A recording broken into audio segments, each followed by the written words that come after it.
Achieve your goals में आपका स्वागत है। आज के इस वीडियो में हम डिस्कस करेंगे हिंदी व्याकरण के एक इम्पॉर्टेंट टॉपिक संज्ञा पर। तो शुरू करते हैं आज का वीडियो। संज्ञा किसे कहते हैं? किसी वस्तु, प्राणी, स्थान, गुण, दशा, अवस्था तथा भाव को संज्ञा कहते हैं। वस्तु को, प्राणी को, स्थान को है उसको, गुण को और दशा, अवस्था, ये सबको क्या है? संज्ञा कहते हैं। संज्ञा का अर्थ है नाम। किसी भी चीज़ का जो नाम है वो क्या है? संज्ञा है। संज्ञा का शाब्दिक अर्थ क्या है? सम धन ज्ञान का अर्थ है ठीक तरह से ज्ञान करवाना। अब संज्ञा के एग्जाम्पल क्या क्या है? जैसे वस्तु में क्या क्या है संज्ञा? पंखा, मेज, पुस्तक, कुर्सी आदि जो भी आप अपने आसपास देखते हैं वो सब क्या है? संज्ञा है। प्राणी जैसे पशु है, पक्षी है, मछली है, गाय, कृष्ण, ये सब क्या है? ये सब जो है वो संज्ञा है। स्थान में क्या? नगर, गांव, मोहल्ला, दिल्ली, शहर का नाम जो है वो सब क्या है? संज्ञा है। गुण, दशा, अवस्था में क्या आता है? बचपन, बुढ़ापा, सौंदर्य, सर्दी, गर्मी आदि जो है वो सब क्या है? संज्ञा है। संज्ञा के भेद। संज्ञा कितने प्रकार की होती है? संज्ञा 5 प्रकार की होती है। व्यक्तिवाचक संज्ञा, जातिवाचक संज्ञा, समूहवाचक संज्ञा, द्रव्यवाचक संज्ञा और भाववाचक संज्ञा। व्यक्तिवाचक संज्ञा, जो संज्ञा शब्द किसी एक व्यक्ति, एक वस्तु तथा स्थान विशेष का बोध कराते हैं उसे व्यक्तिवाचक संज्ञा कहते हैं। जिससे किसी एक व्यक्ति का पता चले, एक वस्तु का पता चले, स्थान का एक किसी नाम का पता चले तो हम उसे क्या कहेंगे? व्यक्तिवाचक संज्ञा। जैसे स्त्री पुरुषों के नाम राधा, कृष्ण, रहीम, सीता, गीता, राम, ये सब क्या है? जो नाम है वो सब क्या है? व्यक्तिवाचक संज्ञा है। नदियों के नाम चंबल, गंगा, गोदावरी, गोमती, ये सब जो नदियों के नाम है वो सब क्या है? व्यक्तिवाचक संज्ञा है। त्योहारों के नाम होली, दीपावली, रक्षाबंधन, ये सब भी जो है वो व्यक्तिवाचक संज्ञा है। दिनों के नाम सोमवार से रविवार तक।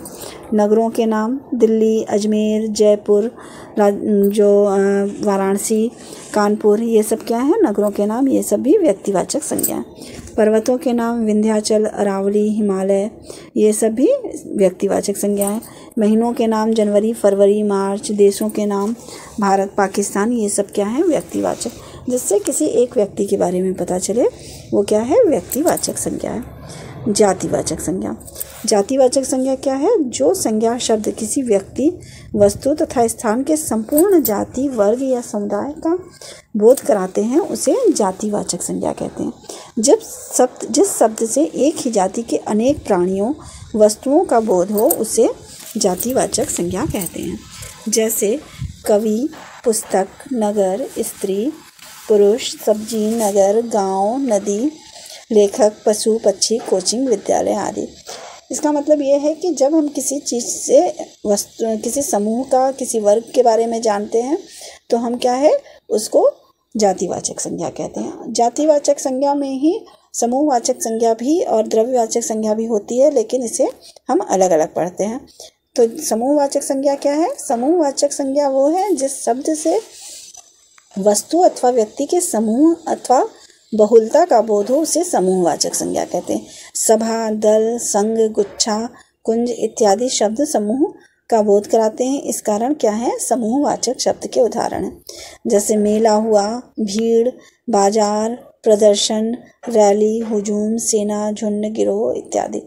जहाँ से भी समूह का बोध हो वहाँ पे क्या है? समूहवाचक संज्ञा है। चौथा है द्रव्यवाचक संज्ञा। जिस शब्द से किसी धातु, द्रव तथा ऐसी वस्तुओं जिसे नापा तोला जा सके का बोध हो द्रव्यवाचक संज्ञा कहलाती है। जैसे दूध, दही, सोना, चांदी, लोहा, लकड़ी, पानी, तेल, पीतल, तांबा, तेजाब इत्यादि। इसका मतलब ये है कि द्रव्यवाचक संज्ञा वो सब है जिसे हम नाप और तौल सकते हैं।